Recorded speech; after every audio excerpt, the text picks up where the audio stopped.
Run by Dawnaura Weebly, Part 2. Bzzzt. Get up. I felt the familiar, sharp, and paralyzing sting of a baton, and smelled the faintness of burning flesh where it had made contact. I snapped my eyes open and sat up. I was lying down in a tiny and filthy cot. I darted upward. I was still wearing my snugly fitted jumpsuit, which was now soaked in body sweat, with a fresh burn hole in the left sleeve from the baton. "You're alive. Good. Now get up," a male voice snapped. I hadn't even had a chance to register who was prodding me. I looked over, expecting to see a guard, but what I saw instead was frightening.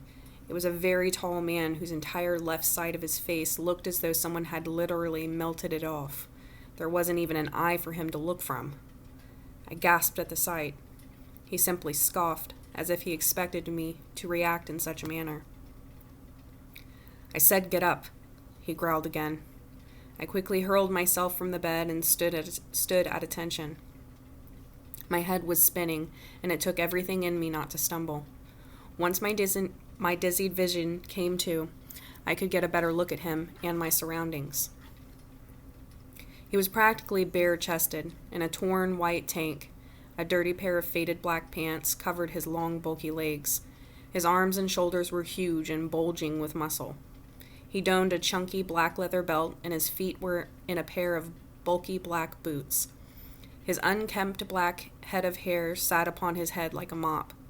His unshaven body, which was dripping with dirt and sweat, made me want to puke. But as the smells of mildew and every body odor imaginable filled my nostrils, I found his absence of cleanliness almost null and void in comparison. "Follow me, Z," the man said as he slipped his baton back into his belt. Z? I never had anyone of authority direct me with such an informality. The only person who ever called me that was Jay. "Where is he? What did you do to him?" I shouted at the man, partly pleading. "Follow me," was all he said in response. "I want to know what happened to Jay," I retorted. He started to reach for his baton. His height was now leaning over me, intimidating me into silence. "Follow me," he said again. He turned and started walking, not allowing me to hinder his goal with any more resistance or questioning. I followed meekly behind him. As we left the filthy concrete-filled room with broken-down cots, we entered a very narrow hall. It was concrete, like the room before, but the lighting was even dimmer than before. The ceilings were arched and just barely tall enough for the man in front of me. There was a maze of metal piping that ran down the entire length of the walls. The floor below was damp, and every few feet we would come across square grates set within them. As we carried on, the man suddenly stopped and turned to look at the wall to his left. "What's he doing?" I thought to myself. I would have asked, but I had a feeling he didn't appreciate questions. I watched as the man pushed around some muck on the floor to reveal 3 rusty metal knobs.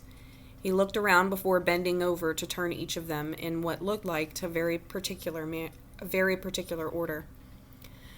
I heard the sound of old rusty metal scraping against rock. I looked around to see where the sound was coming from and noticed that one of the floor grates was now radiating with a faint light. The man turned and looked at me and then pointed towards the grate. "Go," he said, standing tall. "I'll close it behind you."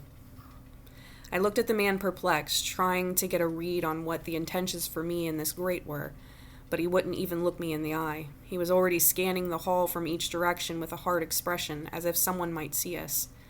I wasn't sure what to do. If I ran, this man could easily subdue me. If I went on ahead, I could be heading into a place far worse than this. "It's only us down here," I thought to myself. If I could just slip past him, I might be able to get away.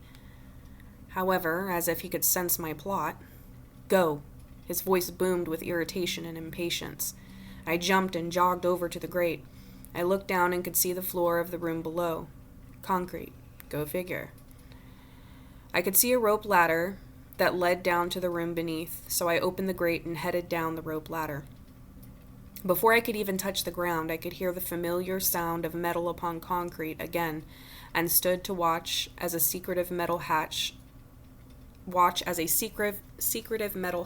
slid from under the grate to hide the mysterious room. I finished climbing down and heard what must have been the grate being replaced.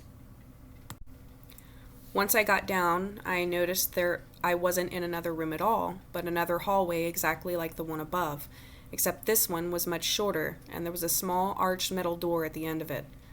I stood there for a moment, wondering if I was supposed to wait there or if I was supposed to enter the door. Looking around again, I decided there really was nowhere else to go besides through that door. I inched closer to it and carefully twisted the metal handle, which was hard to maneuver. I opened it, and my eyes could hardly believe what I was seeing. There were dingy bookcases filled to the brim with old books, covering every wall. The floor had worn but beautifully decorated rugs.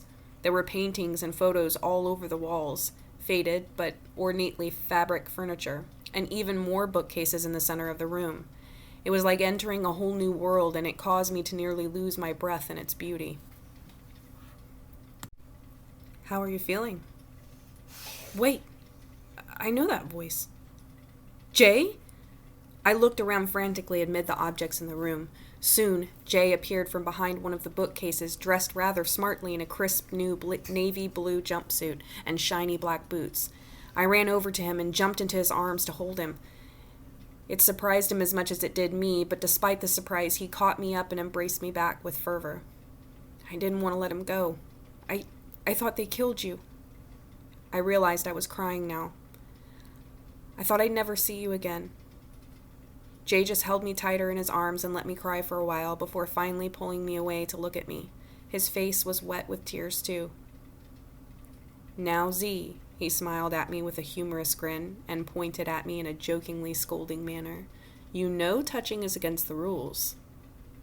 "Oh, shut up, Jay," I giggled through my tears and sniffled. He chuckled sweetly and pulled me back close. I couldn't tell you how long we sat there and cried in each other's arms. Looking back on it, it never would have been long enough.